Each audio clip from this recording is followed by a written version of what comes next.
না রে ভাই, আমার কপালটা করলো না রে ভাই, কপালটা আমার অনেক খারাপ। কে কপালের আবার কি হলো? তো কপালে কিলো তাহলে হুন, সৌদি গেলাম, সৌদি শেষ, দুবাই গেছি, দুবাই গেছে ডুববে, কথা বলছস। তারপর দেশে এলাম, দেশ হওয়ার পর আমার বাইস্তা আমার ভাই কি বাবা আওয়ামী লীগের সম্মেলনে যাওয়ার লাগবো। পরে বাইস্তারে কইলাম বাবা আমার নিও না, আমার নিলে তোমার আওয়ামী লীগ শেষ।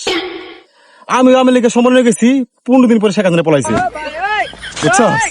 এরপরে দেশে এলাম, দেশে বেচলাম তরমুজ 60 টাকা করে কিনে আনলাম, 120 টাকা করে বেচলাম, যেদিকে লাভ হইব 12,000 টাকা, যে উল্টা গুনে দিস 1,000 টাকা লস, বুঝছস।